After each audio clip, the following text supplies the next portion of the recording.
Yeah, no, with 50 Cent, man, I really like him, man. Like, you know, he's come from the rap game when he was at his peak, you know. Should have won the best debut album of an artist. Yeah, for sure, and then, you know, just to be a businessman.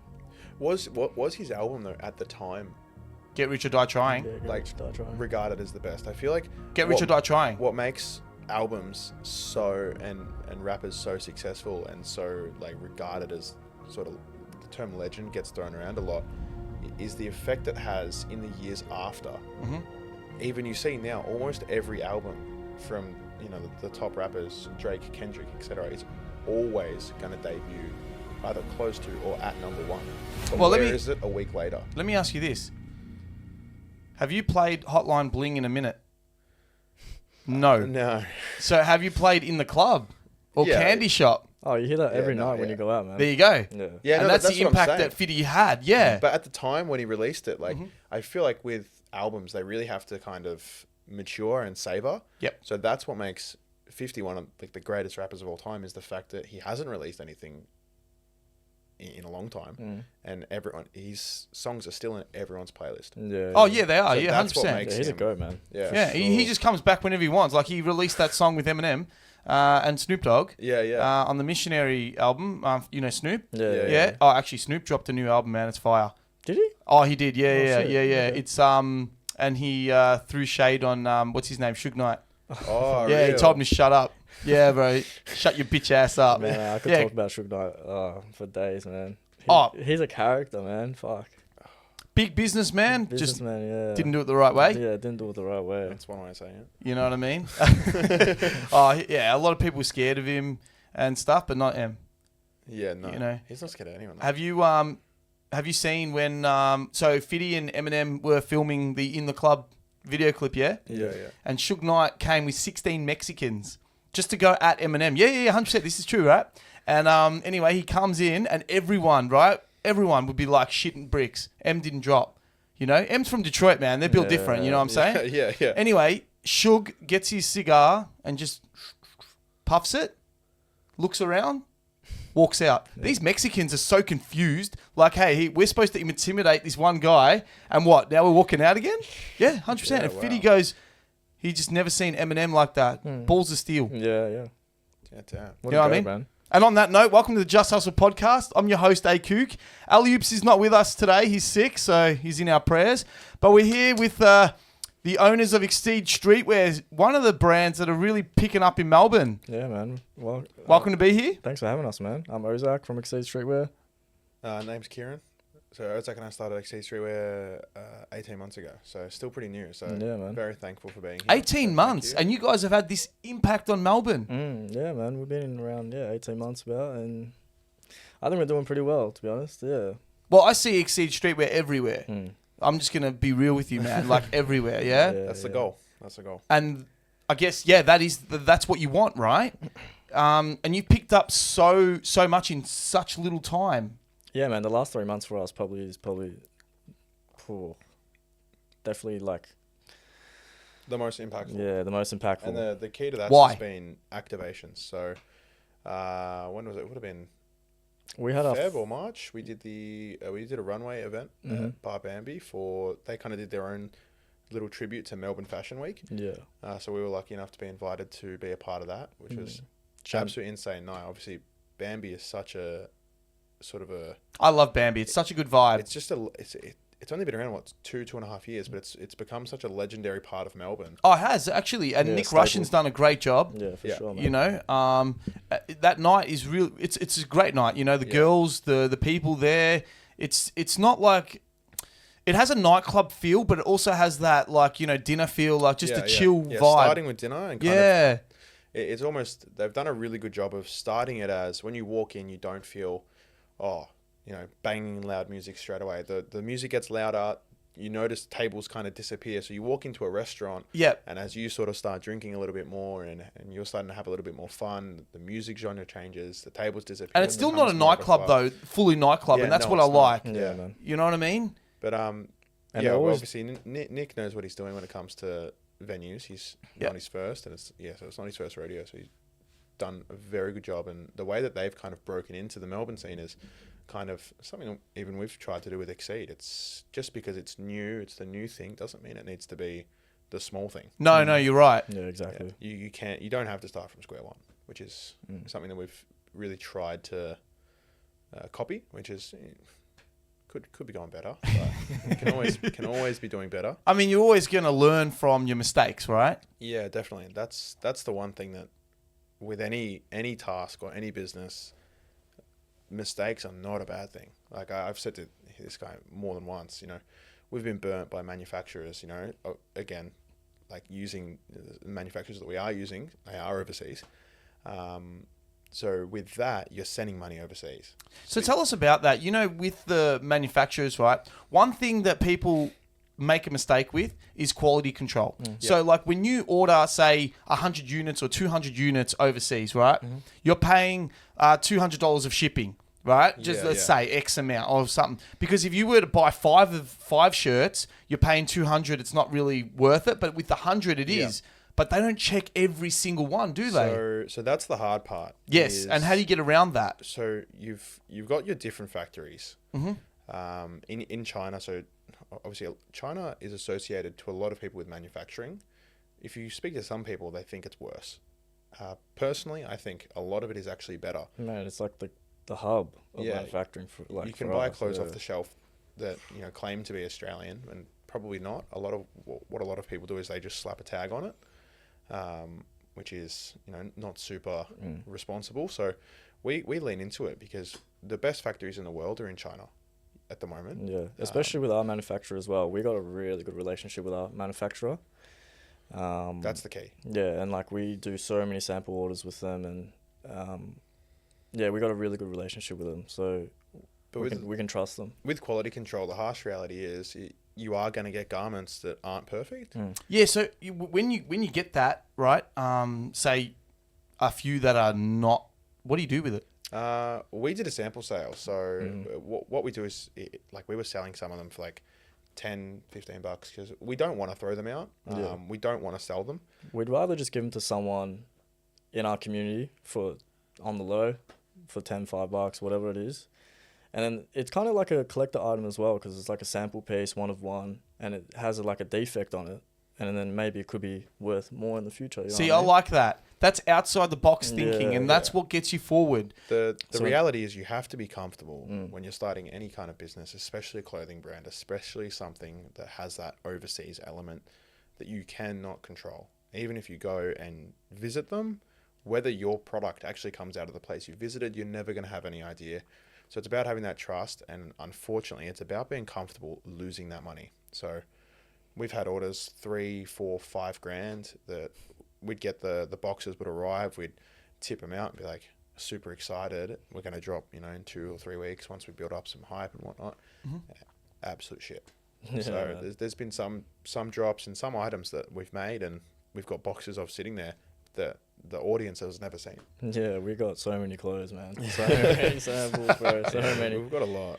Yeah, we've gone through so many different manufacturers, quality checking, and just feeling the garments, bro. Like as you can tell, putting that shirt on, you said that quality, man. Oh yeah, 100%, man, 100%. Yeah. And we do samples after samples to make sure all that is correct. Washing machine test is a big one. Yeah, washing machine, make sure it doesn't shrink after you wear it a couple of times. You know what I mean? Pre-shrunk before everyone gets them. A lot of stuff goes on behind the scenes that people don't know. Oh man, it's more than just a clothing brand. Yeah, everyone thinks it's so simple. Owning a clothing brand, I'm just gonna sell some t-shirts, hoodies, but it's way more than that. Look, it can be.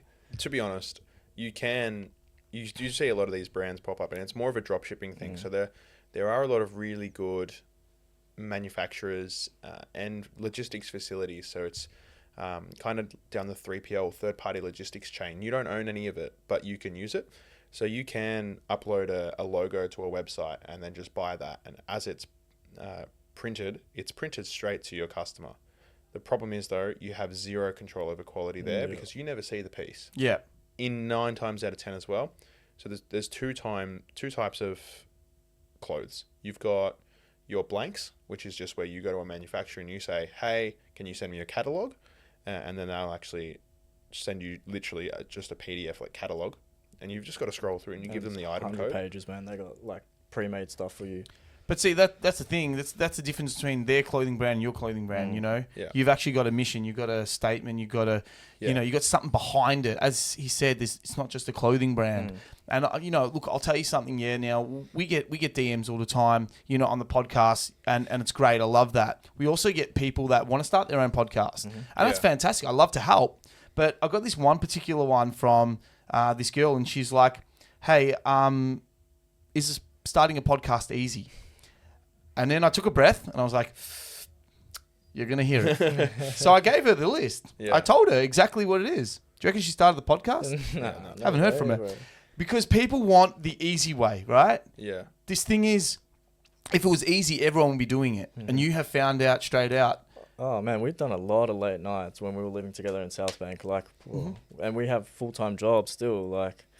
It's hard to juggle it, isn't it? Yeah, man, like 2, 3 in the morning, just like making sure the website's good before the drop, making sure all the products are ready. That's one of the differences with us is we do everything ourselves. Yeah, so if we don't know how to do it, we learn. Yeah. So everything from web design to the photos and videos we produce, it's all done by us. So that's putting up the money to buy the equipment. You know, that's, you know, buying new laptops, buying camera gear, buying lenses. You understand how expensive that can be. Oh, 100%. And the reality is that we might not be the best at some of that stuff, but we want to learn to do it all ourselves. We started this more as a hobby. Like you said, we were living together. We just didn't tell us your story, guys. Tell us the story about Exceed. Where it came from.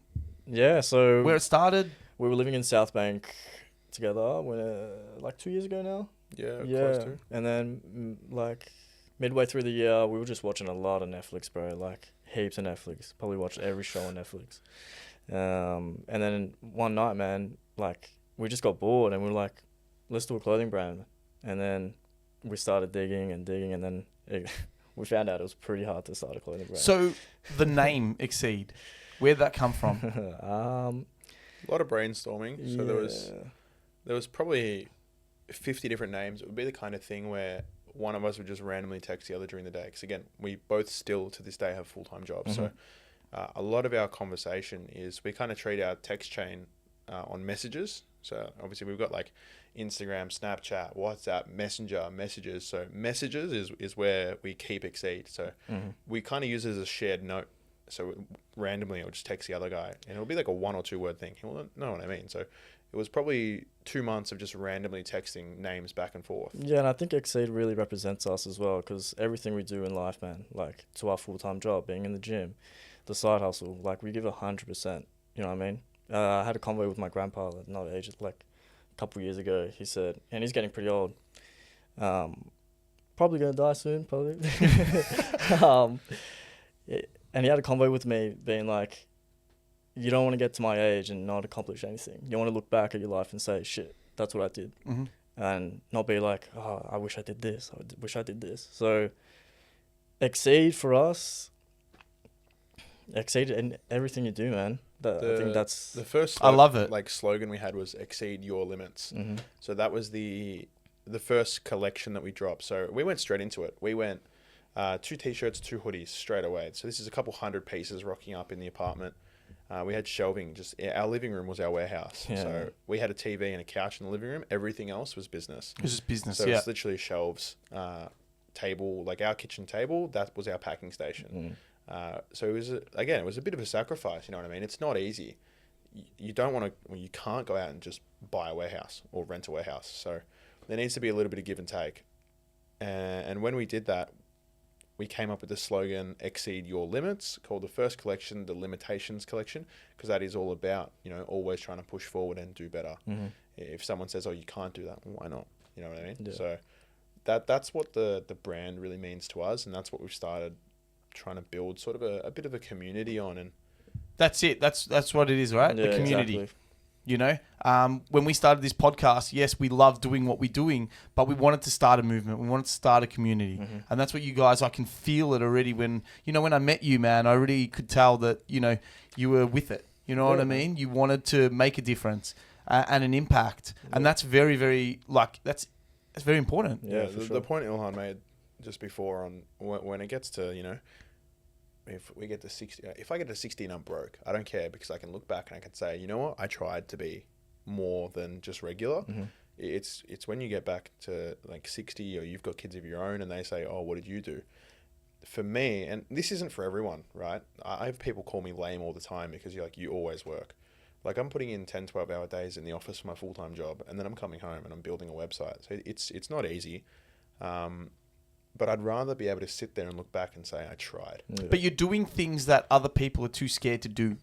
Do you know what I mean? Like, I understand exactly what you mean. You're always working, right? Yeah. Same here. You know, we're doing our full-time job. Then we go home and we work on our craft, you know, the studio. And then I'm also doing club photos, you know what I mean? Yeah, and then it's the same thing. And it's hard to juggle. And I'm editing. Like, I could pay someone to edit these for me.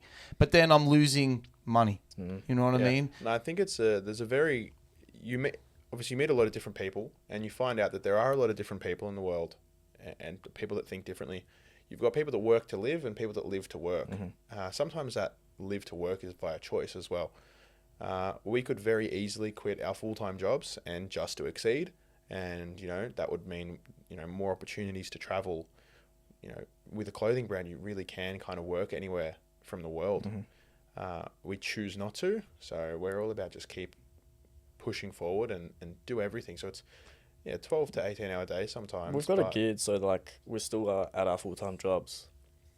It's enjoyable. Yeah, man, it's enjoyable. We love our full-time jobs, but we also like Exceed as well. So yeah, we got a gig, so we do have the time to do our full-time jobs and then Exceed on the side, you know what I mean? Still doing those photo shoots, you know, editing photos, videos, products, all that, man. And that's all fun to do all the content. And when it comes together, and you're like, damn. That's the thing. Sometimes people say to you, it's like, oh, so like, what do you do for fun? And I was like, I work. So it's like Exceed is kind of that hobby. Because we sit down all the time and we're just like, oh, we don't have any hobbies. And it's like, what do we do for fun? And it is Exceed. And because that's what when we were looking at trying to figure out something to do with our time, it's like, should we do something that costs us money or do something that makes us money? And for us, it's the same level of enjoyment. Like neither of us can sit still. You know, we'll say, oh no, I don't want to do anything today. Let's have a chill Saturday today. It gets to 9 a.m. and we're like, all right, sweet. What are we doing? Yeah, like, no, 100%. Rest over. It's like breakfast and a coffee and then watch an episode of something. And by then, we're up, man. Done. Hustling. No more. Well, how good does it feel to, you know, just talk about the working, you know, your brand between each other? Me and Ali, you do it all the time. You know what I mean? He calls me, I'll call him. Oh, we've got this, you know, this idea for this podcast. We've got this person. So it's great, isn't it? Yeah. You know, all day just texting, you know, and as you said, you know, you'd text him something, he'd know exactly what it is. You know what I mean? So like the name or, you know, oh, hey, I've got this design. Do you want to have a look at it? You know, and you post it to him and Man, our first designs were done on Snapchat. So it's like stick figures? Literally. Bro, literally, man. He'd like take a photo of a t-shirt and then use the pen to draw and the combination of the pen. Do you have an example of this? Yeah, man. Yeah, because I'm going to pop it up. Yeah, we'll try to find it for you. Yeah. Okay, a done. long time ago. And then so back when we started, Ilhan was kind of like the creative designing. So he'd send me a Snapchat thing and then I'd bust out the laptop and pull out Illustrator or Photoshop and actually make a design and a mock-up happen. So that's how we really actually started. It was just on he'd Snapchat. do the creative That's stuff crazy. and then I'd jump in and sort of... Now you guys use Photoshop and Lightroom and all that kind of stuff. We never released anything with a Snapchat design. Oh, okay. It was the inspiration. So he'd design it and send it to me on Snapchat, say, hey, can you make something like this? Because he's not the best with Photoshop. So no one's got a Snapchat design, a hoodie or t-shirt. That does sound kind of cool though. Yeah. It does, yeah. I don't want to explore that. Make it Limited a bit more edition, unique. Exceed. Yeah. So Kieran's like the tech guy, I guess. So what are your roles like? Yeah. So I'm more the creative, talking to manufacturers, planning photo shoots and stuff. Yeah. So anything kind of front facing would be Ilhan. So he plans photo shoots. He kind of goes out and gets the models. What was it?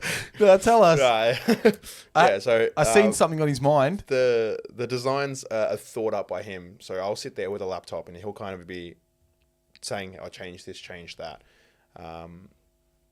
and then all of the photos and videos done 90% by myself. The website, all pretty much just me. Again, though, we do everything together. So it's not like oh, hey, Kieran, you stay up till 3 a.m. and make a website. If I'm doing it, he'll do it as well. Yeah, I'll be there with him, man, for sure. One of the biggest questions that we get is friendship in business. Everyone tells you to avoid it. Like, no, I don't. I disagree. Yeah, 100%. Yeah, I I disagree. scroll through TikTok, and obviously every second TikTok these days is a podcast. Yeah. And some of the things they say is a bit out there, but everyone always says like, oh, you can never trust a friend. Like they'll always fuck you over when it comes to it. Like we both have complete. I could pull all the money out of the bank account right now. He couldn't stop me. But he can trust you with it. Yeah, but yeah, that's the thing. Like. The question I kind of respond to people is if you're going to get into business with like a random or an investor, because we've had a few approaches being like, hey, let's give you 50 grand and let's take this off. No. I'd rather be in business with someone I know I can trust. I know who he is. Like, again, mindset's really similar. So one of the things that's allowed Exceed to get where it is, we don't sweat small things at all. Yeah. So again, we spent $5 grand on a new drop that never happened, by the way.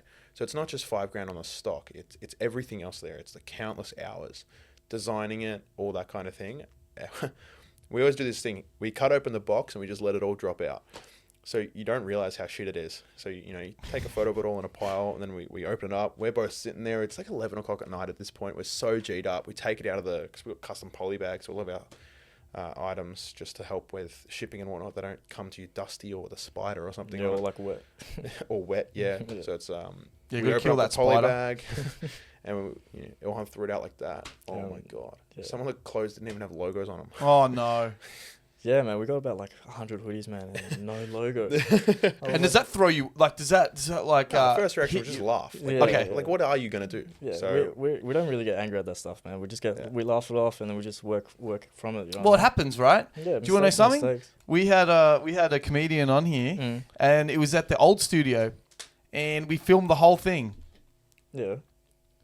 The microphone didn't work on his, so I got all the audios except him. We had to redo it. Oh no shit! I was. imagine starting a podcast and it not be recording. I know, right? Yeah, imagine that.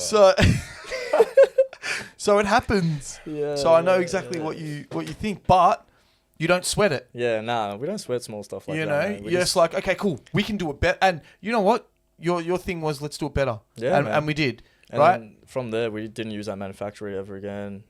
We learnt from our mistakes. And now, you guys have known each other from high school, right? So that's a long years. That's a lot of years, right? Would you consider yourself family? Yeah, man, for sure. 100%. He's come to all my family functions, man, and I've been to his. And that's what I say, right? I say all the time. A lot of people say you can't choose your family, right? Which your family, yes, but you know what? You can choose your family because if you're mates for like however long, it doesn't even have to. You know what I mean? Yeah. If you guys are tight, your family. I see LU as my family now. Yeah, for sure. And as you said, we don't sweat the small stuff. We have business fights. You all do. We argue, we cuss, but we love each other at the end of the day, right? That's something we're actually lucky enough. So it's been 10 years. 10 years this year. Probably 10. Yeah, 10 years. Since we kind of met and started. Not one argument. Never disagreed. Yeah, literally, man. Like, I can't think of one. Oh, you guys are lucky. Yeah, that's good. That's good. But you do have if you have a design and stuff, you'd be like, oh, change this or whatever. Yeah. Sometimes. Again, that's where we kind of have our, he respects what I know. Like, when it comes to running Facebook ads, he'll be like, hey, can we try this? If I say no, that's that. That's that, man. Yeah. And so when it comes it's to not my design, expertise, you know what I mean? if it comes to something really small and hey, let's change, like the pitch of the wings on that tee. Yeah, done. No worries. Yeah, I like that because you trust each other. Yeah. And you need that trust. And it's about kind of, you've got to sit down and at the end of the day, you can't be the best at everything when you're working in a duo. So obviously individually, always try to be the best at everything you do.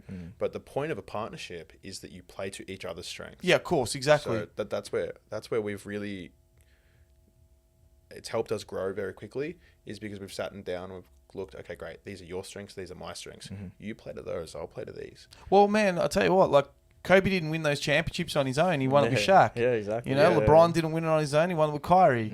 You know, same with Jordan, Pippen. Yeah, man. Team effort, man. 100%. You need it. You need it. I believe strongly that, yeah? And you choose your person, right?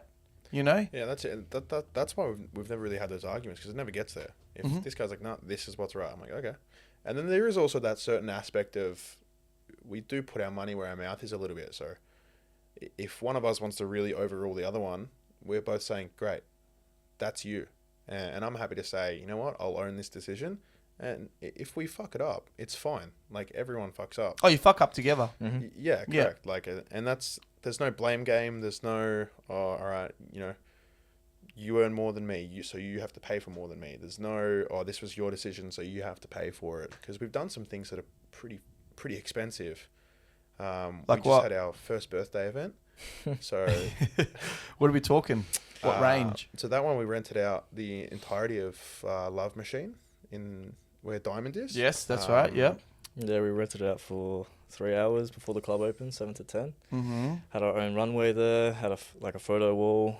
I was so sad I wasn't there. Next one, I'm going to be there. Yeah, though, for all right? sure, for sure, man. It was a good night. Invite only. We did about 300 people. Yeah, so it was just and that was good. The club was really good. So obviously, you've been there. Like, it's a nightclub. It's with a big dance floor in the middle. We said to them, hey, we want to do a runway. And this was, by the way, about a week's notice. Yeah. Because we'd just done the runway at Bar Bambi, and we were like, all right, great, this is a different event. But then we cooked up the staple collection that Ilhan's wearing there, and we're like, fuck it. You know, let's do something a bit special. Let's give everyone that's there something that no one else gets to see. So we decided very last minute to do a runway, and the venue, they cooked. Yeah, man. Shout out Taylor and Andrew from Love Mac, man. Yeah. Varagos?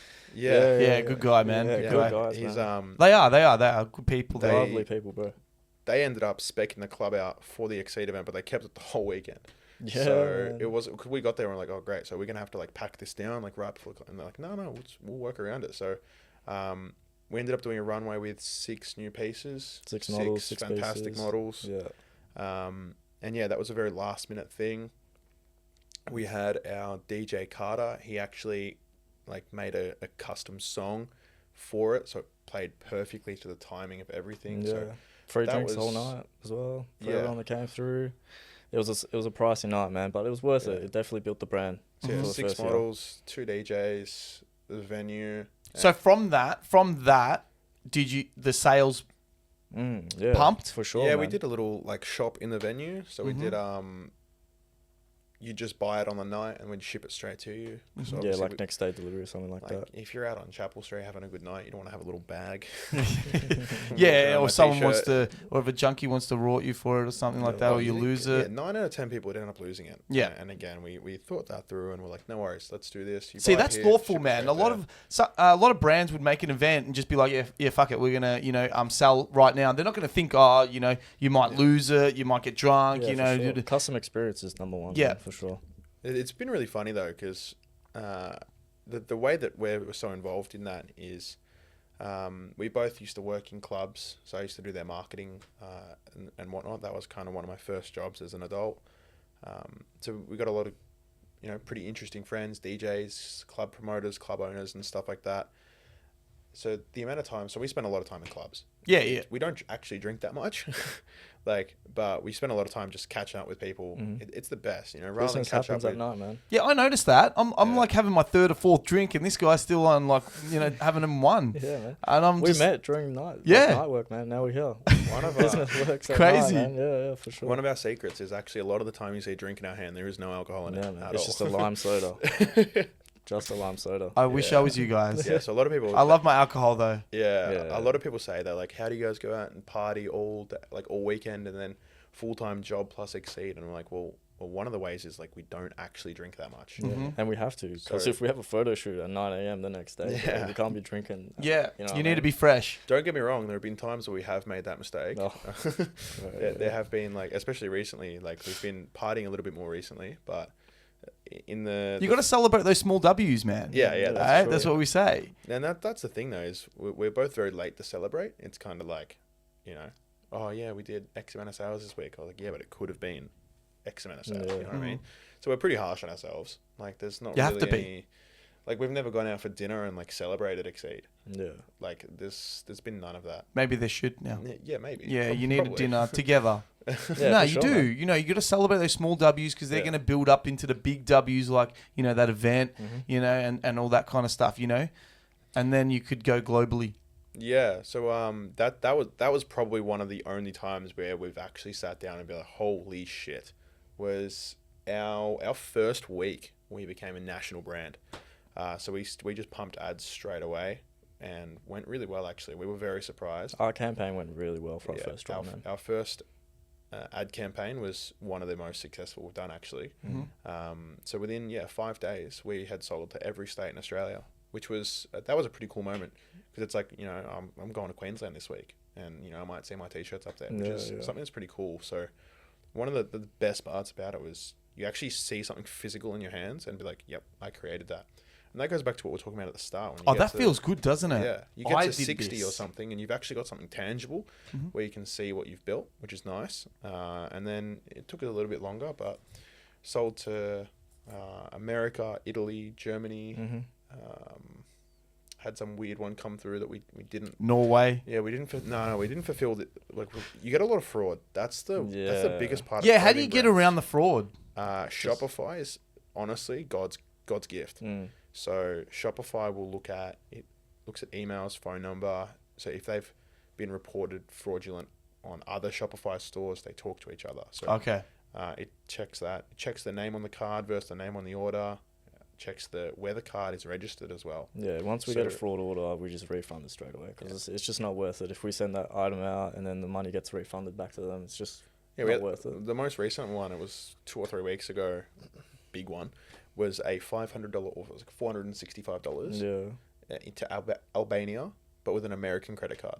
Yeah. So immediately Shopify was like, so there's 3 tiers of fraud detection. You've got low, green, medium, orange, red, high. This was a triple threat. Yeah. So we were like, you know what, not worth it. Yeah, for sure, man. Like, we've had a few come through where it's even sometimes people we know, but they've used their partner's card. So it comes through as a low threat, because it's like it could be. So we always let them slide, but there's always that cost benefit analysis. And again, that's part of running a business. You can't be in a position where you need that order, because a lot of small brands out there, a $465 order, they're going to cash that in straight away. Oh, they are. Yeah, 100%. They're going to be like, oh, yeah, Yeah, ching. that's a good. That's a good sale. Yeah. Yeah. That's a mental sale for a clothing brand. Like, in our t-shirts at $60. So a $400 order is pretty big. They bought almost every piece in the collection, which, whilst I'm loving that even the fraudsters are liking the clothing, you know, we're very fortunate that we're in a position where I don't need to cash that sale in, so I can afford to just refund that money. Yeah, just go, done. And the worst part is they claw it back. So if you go through with even a low threat order, and then, you know, even 2, 3, 4 weeks down the line, the person who owns that card then reports that to their bank, then that gets back X, Y, and Z, they just take it straight out of your account. There's no like, hey guys, this was a fraudulent order. It's just, you'll open up your bank account one day and there'll be $465 missing. Okay, so they'll just take it straight away. Yeah. So if you're a small brand, it can be really bad. Oh, yeah, 100%. Yeah, like it can be really, especially with how expensive everything is now. Like Facebook ads. Yeah, man. We're lucky enough. We're doing pretty well organically. So I'd say like 60-70% of our sales are organic, and that for a clothing brand, bro, that's really good. That's the thing though. Like, we've had times where, you know, we meet someone such as yourself, and then 5 minutes later, you just hear that Shopify. The best part of Shopify, by the way, if you don't know already, when you get, this is just a factory setting from it. When you get a sale, it sends you a notification every single time, and it goes cha-ching, Cha-ching. cha-ching. So, Oh, really? Yeah. best feeling in the world that you're just sitting That's there so good. doing something random, and your phone just goes cha-ching. And if you get like 3 orders at a time, it gives you 3 cha-ching, so like ching, ching, ching. Yeah, you just like, It's like sometimes, a dopamine hit. yeah. yeah. So sometimes we'll be out and we'll meet someone, and then 5 seconds later we get an order. Like, the amount of times, like during the Bambi runway, that was probably our best 15 minutes, honestly. Well, you signed my boy Harry Ford. Yes, shout out to Harry, big, that big wrestler. Yeah, man. He's He's an interesting fella. That man, when I love him. Going back to talking about partying all the time, oh my God. I've actually never seen someone slam so many drinks back to back and survive. He takes partying to the next level. I tell you that now. He drinks a lot. Oh, he can handle it too. He can handle it, man. It's yeah. Yeah, it's pretty Drinks crazy. and all. And he loves it. I love it, man. I love it. But he's a good vibe too when he's out. He's always happy and yeah, man. Yeah. He's actually been. We've only known him 2 months. 2 months or so, but he's been one of the most supportive guys actually. Mm-hmm. He came down to the first birthday. I think that was like we'd only met him like the week prior, but he still, he made the effort. He came down, which was really great. Something that was a massive shock to us, and I think most small brand owners, because again, we're still a small brand. We're just two kids from Melbourne. Friends will not buy. So customers will become friends before friends become customers. Like the amount of times we've had people buy and then find our socials, we're not hard to find, and they'll message us personally, bro, awesome hoodie. And like we get to talking, they become repeat customers, find out we actually have a lot in common or friends in common, we bump into them out. So yeah, your customers will actually become friends before your friends will become customers. Yeah, for sure, man. We've had a lot of people, especially in the last 2 months, sit down and say to us, oh wow, to be honest guys, a year ago when you started Exceed, I was like, oh, another clothing brand. And they actually said that like we thought it was pretty lame. And then now like you guys are doing really well. So it's cool to hear that. I mean, It is. Could have left out the lame part, but could have just said we're doing great. But it is something that is a big struggle, because when you're first starting, you're posting or you're coming soon, and when a lot of people aren't fortunate enough to have the capital that we did, friends saying, oh yeah, I'm definitely going to buy something, it's really damaging. Because Yeah, 100%. you might order an extra 10 pieces of clothing for that 10 people that said, it extends to family as well. Yeah, bro, I'm definitely going to cop a piece. Never. Like, I just completely ignore it now. It's a hard thing, isn't it? When you start something and people are giving you the gratitude, like, oh yeah, awesome. Yeah, I see your thing. Yeah, cool. But, did you like it? Did you comment on it? Did you buy something? No. Honestly, so why are you telling me this? Yeah, you don't have to buy. Like, we never expect anyone to buy. No, of course not. Sure, man. Like, we never expect anyone to know who we are. We never expect anyone to know the brand. So the amount of times we walk up to someone, we introduce ourselves, first name, last name, oh yeah, like the brand, they go, I know. So that was a really weird one. So we never expect anything, but just don't say you're going to buy it. You know what I mean? If liking and commenting is all you can afford to do to support, bro, that's heaps, man. You guys have, like, people have no idea how much that can actually help. Like even on a like on a story, a comment on a story, because that's a thing now. It does so much in the back end. I'm telling you, 100% it is. Yeah. Like, you don't know what a like could do to somebody. Somebody's mental health. Like, it feels good that, people are actually supporting you, commenting as well. Yeah. That's like, oh, these guys are actually, on board with it. You know how many people tell me, we've watched your podcast, we've seen it. Yeah. Where's the like? Where's the comment? Where's the comment? Yeah. So have you actually seen it? I mean, you see the views, but you can't see who's viewed it. Yeah. Right? And that's the benefit of Shopify. You can see exactly who's supporting. Yeah, man. Yeah. Abandoned carts. This is... Oh, abandoned carts. Yeah. Okay, tell us about this. So if you actually go to buy something and you back out at the last minute... Oh, we know exactly who you are. You know everything. Oh, shit. I gotta stop that. Yeah. I'm talking first name, last so name. what, they can actually see it? Mate, first name, last name, address, IP address, everything. Yeah, it's crazy. Even your credit card, nah. Not that. Not your credit But card. yeah, abandoned carts. Because it's yet. a really great tool for us to use on the business side is... you can retarget them. So with Facebook ads and whatnot, if you're familiar, a pixel. So you can retarget your customers and send them specific ads to the people that have already visited your site. So you've got one ad campaign where you're trying to prospect new customers, and then another one. So if you've ever had those ads that's like come back, or you left this in your cart, or something like that, or whenever you go onto someone's website and then you see 1 million of their ads, it's because of the pixel. So they've actually got your they can't actually see any of your data, but they can retarget you. They can put you in an audience. So I can have all my customers that came through my hoodie ad, they all get more hoodie ads. Okay, yeah, I get you with that. It is really good. It's It's good. very tool, hard to wrap your head around. But then abandoned carts is the best one because you've got their phone number, you've got their email. You can send them a text. You theoretically give them a call. Be like, hey man, why didn't you buy? What can we do? So that's a good one. A lot of brands, what they'll do is they'll have an automation set up where every abandoned cart gets a 10%. text being like, oh, hey, you left this in your cart. If you check out right now, you'll get a discount. Does abandoned cart, does that feel like someone unfollowing you on Instagram? Yeah, pretty much, man. I've actually had close family members do abandoned carts and stuff, and it's a bit of a kick in the guts. Yeah? Yeah. Yeah, man. And you're like, I'm like, okay. That's where, and again, back to my previous point, no one has to buy. Yeah, no one I want to has make to that buy, really clear. yeah. Like, we have never expected anything, but it does actually make you think, oh, great. So my close friend, my best mate, or my family member, what is it they didn't like about it? So that's where you start to get in your own head, or you can get in your own head really easily. Do they not actually think my clothes are nice enough to spend the $60? Like, and again, I've had some people be like, "Oh wow, that's pretty expensive," and I'm like, "Is it? Go and check." Like, go check Represent how much they're selling their hoodies for. There are some $300 expensive clothes out there. Realism? Yeah. Nah, not Realism. Represent. in the Represent. UK. Yeah. Realism's good quality. Yeah, really. No, they're fantastic quality. Like they do deals and whatnot. We had Shout out Edwin. Yeah, we had dinner with him actually like a couple of weeks ago. Edwin from Realism. Yep. Really great guy, man. And yeah, we learnt a couple of things off him. Yeah, really cool guy. Yeah, you see like, and look, some brands they do some really unique things with their clothes, but obviously we see what the back end of things. And What was Represent doing? Represent? You don't know Represent? No, I haven't. Massive. they're a UK brand. Yeah, No, I haven't heard of them. They're like worldwide now. Oh, shit. Yeah.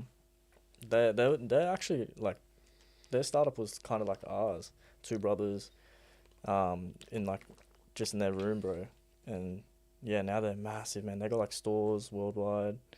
But they sell their stuff at pretty high prices. Yeah, their prices are crazy. Yeah, man. it's like really $500 for a expensive. hoodie, like $200 for a shirt. Yeah, I can't fathom that. $500 for a hoodie. But people Yeah. pay it, man. People pay it because they're part of the community. They want to support, and the name behind it is Represent. You know what I mean? Yeah. It's a good name. Yeah, it's a good But name. to be honest, man, I something I say to a lot of people, I'm like, go to Louis Vuitton right now, go to Balenciaga, go buy a $900 t-shirt. I'll give you one of mine. Tell me which one is better, material and fabric quality. Because honestly, like, a little bit of bias, but it's 100% ours, 100%. And like, when you talk to, this is something that a lot of people don't know. When you talk to manufacturers, is they're really keen to get your business. That we get probably 30 DMs a day wanting our business, so they send us what they do, and you find out some of those clothes that have those tags made in Italy.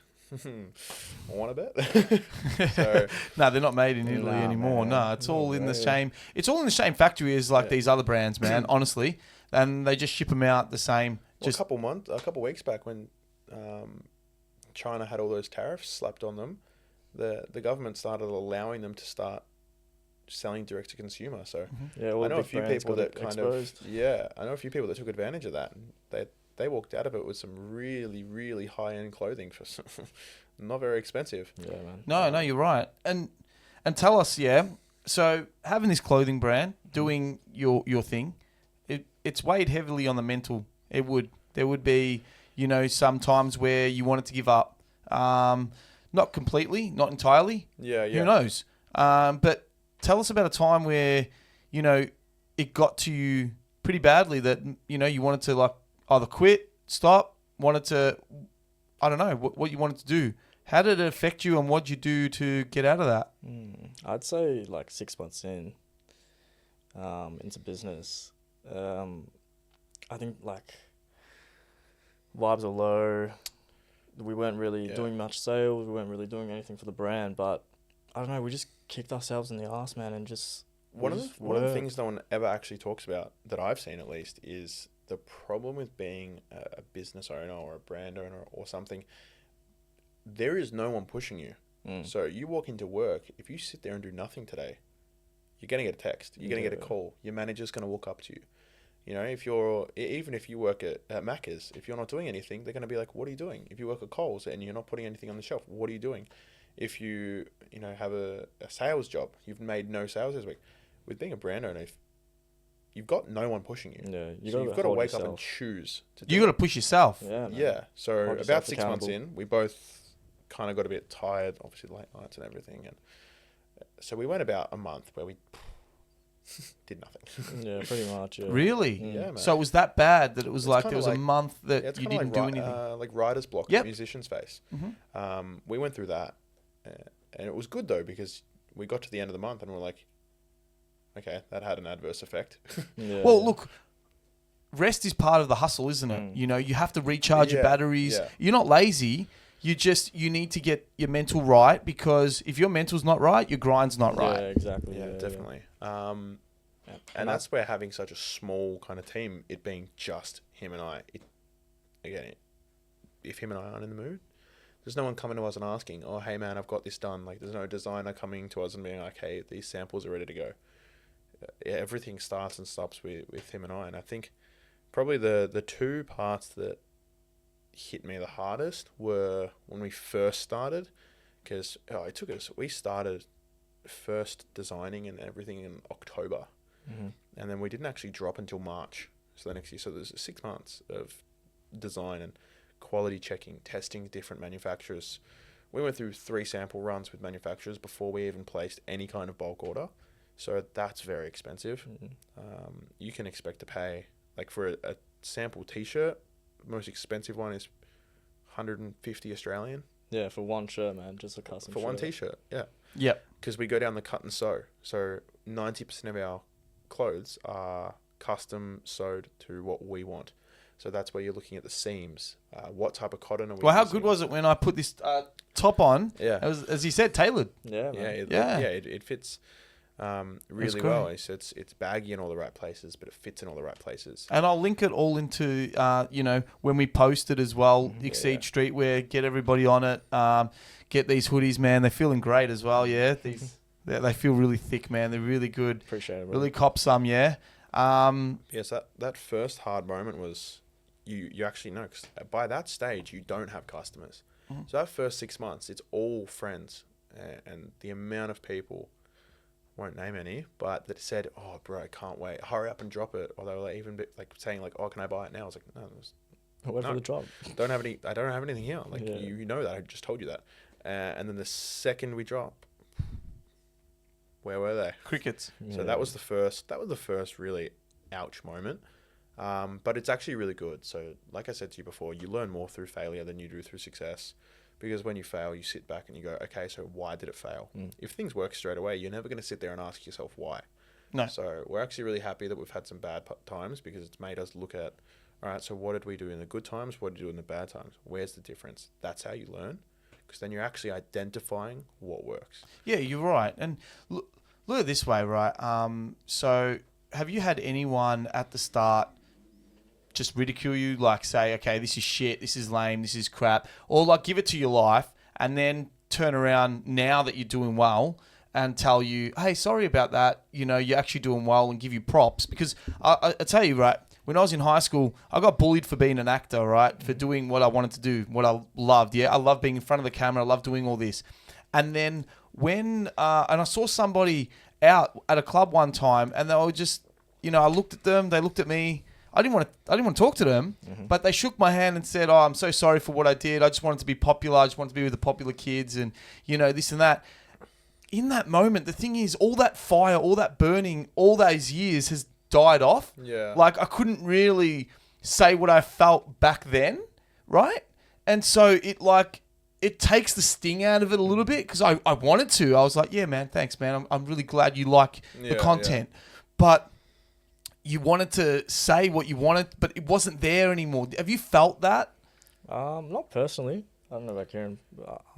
I've never had anyone say anything to my face. Nah. Unless they're in the middle of walking it back. Like I said to you earlier, we've had some people come to us and be like, oh yeah, we thought you were pretty lame for doing it, but now it's a success. Yeah, I think it's a tall poppy syndrome, to be honest. When you first start something off, everyone gives you shit, and then once you are starting to pick up and everyone sees, oh, you're doing pretty well, they accept who you are, and then they like it. The one that I've had a lot of is, again, you know, there's some pretty big mouths around. So a lot of the time when people chat shit, you hear about that through someone else. So I am lucky enough. I haven't had anyone chat shit about Exceed to my face, but I've had a lot of people chat shit about behind my back, and that to me actually hurts more. Because when I'm standing there and I'm telling them about this thing and I'm working really hard on, they're like, oh, awesome, bro. I'm like, yeah, great. There's some support. That's going to help me. And then, you know, a week or 2 weeks later, I get a screenshot of some messages from that same person to someone else being like, haha, lol, how lame's that? So there was a lot of it. But we don't sweat it at all, man. Like, and yeah, we just keep moving. That's, if you have something to say, cool, don't care. Like, say it. Yeah, fantastic. Yeah, for sure, bro. Just honestly, brush that off like yesterday's news.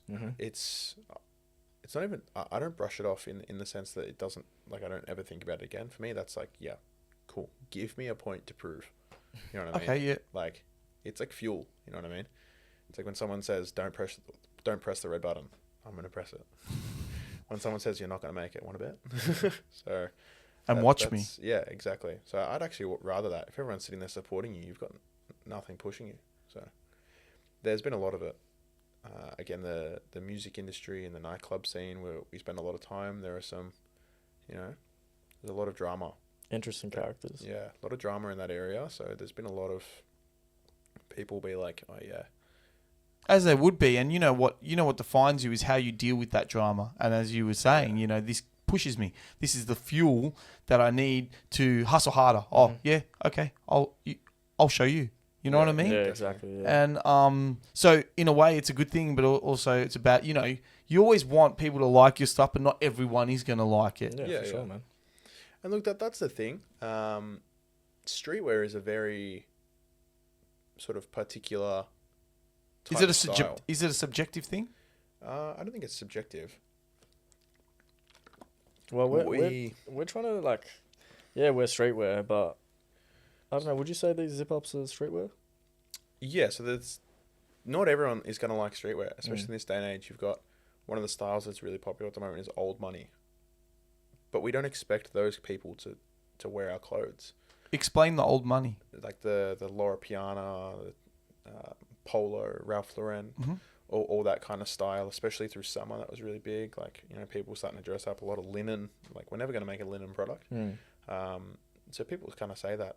And when we were telling everyone about the first birthday and everything, they were like, oh, why do we in a nightclub? And I was like, what do you mean? Like, oh, it's like everyone just like goes around like t-shirts. I'm like, we're a streetwear brand. We're not a fashion brand. Like, and we understand that. And I think that's really important is who is your target audience? Yep. For us, we're not going to, you know, jump on a runway at Melbourne Fashion Week. That was the really good part about the Bar Bambi runway is they had 4 very unique to each other, to themselves brands. So it wasn't kind of like 4 streetwear brands, or we weren't the one streetwear brand. They had, what was it, a streetwear brand, watch company, a jewelry, a watch, and then like a boutique designer. Oh yeah. So that was really good. So they was able to sort of display the 4 areas of fashion. But I feel like, you know, I'm always going to need a hoodie, even if it's just sitting around the house. Like, yeah, with Melbourne's weather, you always need a hoodie. Yeah, man. You always need something in the car, like you know, pants, hoodie, even in summer, because you don't know, man. That weather can change from 35 to 18 real quick. Yeah, we actually pushed our hoodie release early because it was getting colder in Melbourne. So yeah, we brought it forward. And now it's hotting up, isn't it? It's heating up. It's like you can't tell. It's crazy. Now, guys, if you had one thing to say to the youngins, someone trying to start a clothing brand, start their own business, you know, is suffering some, I don't know, setbacks, or, you know, not sure about if they should or anything like that, what would be something that you could tell them? Something short. Yeah, man. I would say just show up, man. Like, consistency is the number one thing. Like, it's cliche, but it works, man. Just show up every day. Don't listen to anyone as well. Like, just do your thing. If you think it's going to work. Consistency and determination, they all beat any kind of talent any day of the week. If you're hustling and you're just by yourself and just showing up, man, that's number one. Like, putting 100% in everything. That's what Exceed is for us, you know what I mean? putting in 100% of everything, even if it's in like going to the gym, your side hustle, your full-time job, anything, man. Like, just put 100% in, show up, and don't complain. Just do it. You know what I mean? Yeah, and I'd say it's a two-parter, and they're two contradictory points. Risk is you want. It's not easy. You have to take risks, but at the same time, do not invest money you can't afford to lose. Yeah, we were fortunate with we've been working since we were 14. Full-time jobs still. You know what I mean? So our bank accounts were pretty healthy. So but you've always been on the grind. Yeah, always on the grind, man. Always side hustling. We used to sell shoes like when we were youngins. You know what I mean? Yeah, that was our first kind of streetwear kind of thing. With someone listening might remember this, but back 2018, 2016 to 2018, Yeezy peak, Off-White peak. Oh yeah, bro. We would camp out like 3 days just to buy Yeezys to resell. Sleeping on the street. Yeah, sleeping on the street, lining up. Yeah, so we were. How did you do that? In a tent? Yeah. And this was just for like just on a chair. No, you'd have a chair and a sleeping bag. So this would be 2016, 2018. So here we're between 14 and 16. Yeah. And yeah, we'd take the train into the city, and it was fun. It was like a little field trip. So you do it over the weekend with some mates. Maybe you have to take a day off school here and there. And then I think our best day selling shoes, we probably profited $3,000. So we did a sneaker bash, sneaker con. So that's like we had like little booths and stuff where we'd sell our stuff. Yeah, so you'd have like a little stall there, and it's just I bought it from this guy. Now I'm selling to this guy. So that was our first sort of actual business that we did, and that was at like 16. So it's always been in the back of our minds there, which has been good. Yeah, that's kind of where it all started, I feel like. Yeah, for sure, man. That's where the hustle began. And just keep showing up. Yeah, man. Just keep showing up, man. The summer when I was 14, I worked 60 hours a week all summer. So school holidays. So, and he did as well. So I was a Harvey Norman. He was at Kmart. So again, most people, over Christmas, New Year's, they go away, they have fun. We're working 60 hours a week. Yeah, man. So it's always been the case. And you know what? You guys are living proof that you can do it. Yeah, for sure, man. You know what I mean? Yeah, and it's not easy. And like I used to get shit back then, and that was when I was like 16, from 14 to 16. Someone would be like, "Oh, hey, do you want to do this tomorrow?" And it was a Saturday. I was like, "No, I got to work." And they're like, "What do you mean? You're like 15." I was like, "Yeah, I'm on the roster." And they're like, "Just calling sick." No. Yeah, as I said, man, you guys are doing things that other people haven't. Yeah, for sure, man. And it's been great having you guys on there, on here. Is there a question you want to ask me before we sign off? Nah, I don't know. I've been asking all the questions, so might as well throw something. What's driving you? Obviously, you've heard a lot about us. Yeah, What's your... Why'd you start the podcast? Great question that I get asked all the time. So I started this podcast because I do love acting. I do love, being in front of the camera. I have a voice, and I just feel like I can entertain. But at the same time, I've come from a split family. I've come from a childhood where my mum didn't have much to give us, right? And I wanted to, do something with my life and be somebody so I can give back to my family, right? And I felt like that starting a community where we can, hustle hard and make it, is something, because everyone goes through stuff, right? And it's the path that you take that defines you. Yeah, for sure. Like with my dad walking out, I could have turned to drugs. I could have, to numb the pain, I could have done this. I could have gone to the bad crowd, but, I took the hustle route. Yes, I there was some times where we did some stuff, but we were youngins, right? Yeah, man. Coming up, in Thomastown. So, you're exposed to that. Yeah. But I broke my way out of that because it was either, okay, well, I'm going to end up in jail, dead, or anywhere. And I didn't want anything to get in the way of my craft. Yeah, so I did this, and I wanted to give back, and, I wanted to see what it takes, because, it definitely is possible to make it, to be an AFL player, to be an established businessman, because look at all these people. What is their excuse? So that's why I started it, because I really want everyone can win, and I want to try and help every single person. We can give them the tools, as you guys know, you can give them the tools to help them start a clothing brand and stuff, but you can't make them do it. Yeah, right? Exactly. So they can listen to us and hear our energy and all that we give off, and But they've got to do it. They've got to show up and, you know, ultimately do the work. That's why. Yeah, showing up, man. That speaks numbers for sure. Yeah. 100%, guys. 100%. We love having you on here and hearing about your time in the clothing brand industry and your come up. Yeah, man. Exclusive, one of one. Yes, that's Exceed podcast. No, thank you for having us. Thanks for having us, man. Appreciate it. Nah, great to have you on, and hopefully next time there is a part 2. Maybe it'll be globally. Yeah, hopefully, man. Oh, 100%. Yeah, that's the goal. So That's I think the one of the goals we talked about is our own store, like our own location. So, or getting into other stores. So right now we're only online, and that's what we want to change. And you want to get that store. Yeah, that's what you're working towards. I want to walk in this. If it's not either our own store or just someone else's store, I'm going to walk in and see our clothes on the shelf. That's the goal. And Just Hustle, guys, you can start anything from your bedroom, you know, your nonna's kitchen, anywhere.